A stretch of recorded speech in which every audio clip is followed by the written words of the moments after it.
গানই সর্বশ্রেষ্ঠ সাধনা। বিশ্বজুড়ে অগণিত সঙ্গীত প্রেমীদের কাছে এ যেন বেদবাক্য। আর তাই বিশ্ব সঙ্গীত দিবসে সাত সুরের ঝর্ণাধারায় তাদের অষ্টম প্রতিষ্ঠাবার্ষিকী পালনে উদ্যোগী হয়েছিল সাংস্কৃতিক সংগঠন রং।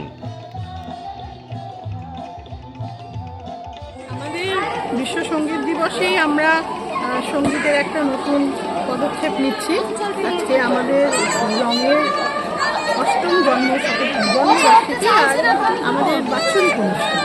এই অনুষ্ঠানে আমরা শ্রদ্ধেয় কল্যাণ সেন বরাটকে আমরা এখানে আমন্ত্রণ জানিয়েছি, উনি আসবেন এবং ওনার সঙ্গীত জীবনের 50 বছর নিয়ে একটি তথ্যচিত্র আছে, আমরা সেটি প্রদর্শন করব। সেটি আমাদের একটি উদ্দেশ্য। আর সঙ্গীতকে আমরা বিভিন্নভাবে বিভিন্ন রঙে, যেহেতু আমাদের দলের নাম রং, আমরা একটা সাংস্কৃতিক সংগঠন, শুধু সাংস্কৃতিক কাজই আমরা করি না, আমরা সামাজিক কাজে সব কিছু কাজ নিয়ে রয়েছেন। তার মধ্যে একটা সুর আছে, কোথাও না কোথাও একটা সুর আছে। আর আমি বিশ্বাস করি, আমি নিজে বিশ্বাস করি, প্রত্যেকটা মানুষের মধ্যে একটা সুর আছে। সেই সুরটা আমরা টেনে বের করে আনতে চাই। আমার নাম আত্মীয় চক্রবর্তী, আমি এই সংগঠনেরই কর্মকর্তা। খড়দহের স্বামী পূর্ণানন্দ মুক্তমঞ্চে আয়োজিত এক বর্ণময় সাংস্কৃতিক সন্ধ্যায় বহু বিশিষ্ট মানুষের উপস্থিতিতে সংগঠনের শিল্পীদের পাশাপাশি গান, নাচ, আবৃত্তি ও শ্রুতি নাটকে অংশ নেন গুণী শিল্পীরা। আমাদের অত্যন্ত প্রিয় মানুষ।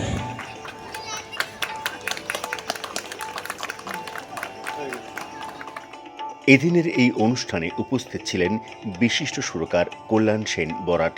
তার সঙ্গীত জীবনের 50 বছর পূর্তিতে নির্মিত একটি তথ্যচিত্র প্রদর্শিত হয় এদিনের অনুষ্ঠান মঞ্চে। ওই মোটেরামকা সত্যাগ্রহ ওইটা নিয়ে করলাম, এবং তাতে খুব মজার ব্যাপার, সেটা একটু বলে রাখা ভালো।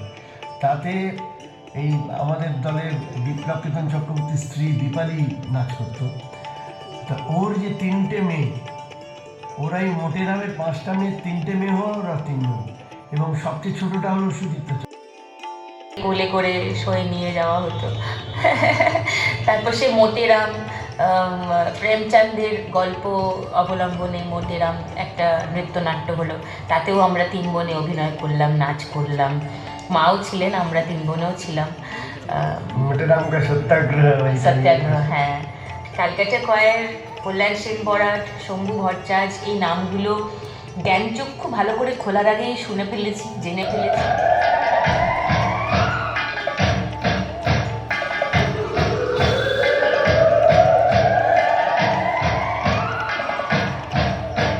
ইম্পসিবল।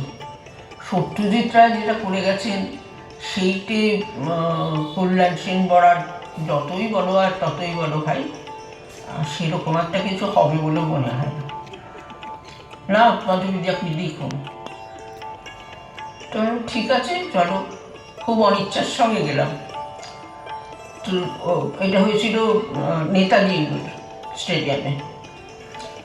তো আমি প্রথমে দেখে তো ভালো লাগবে না বলেই দেখছি, তারপরে আস্তে আস্তে কোথায় ঢুকে গেলাম। কল্যাণদার এত দীর্ঘদিনের অভিজ্ঞতা, মঞ্চে একই সঙ্গে গান এবং নাচ, কোরিওগ্রাফি এবং এই লেভেলের আলো এবং বর্ণের সমাহার ঘটানো।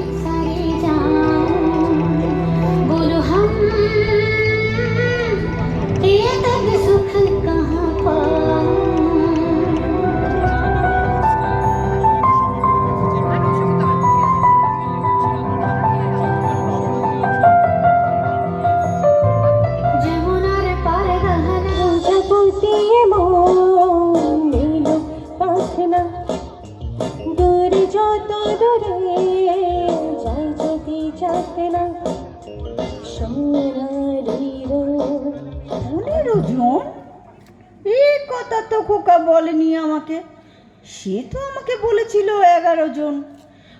না, আসলে ওই শুধু লুচি, ছোলার ডাল আর মিষ্টি তো, ওই তাই না, ওই 4 জন বন্ধু বেড়ে গেল জানেন। আমি বারণ করেছিলাম, শুনলো না আমার কথা। শুনবে না? এ ছেলে একটা কথাও যদি শোনে, বোঝে না যে 2 পয়সা যদি থাকে তাহলে তো তোদেরই থাকবে। সত্যি মা, আপনি একদম ঠিক গুণী শিল্পীদের মনোমুগ্ধকর পরিবেশনা, সংস্কৃতি জগতের গুণী মানুষদের উজ্জ্বল উপস্থিতির পাশাপাশি দর্শকদের উপস্থিতিও ছিল চোখে পড়ার মতন।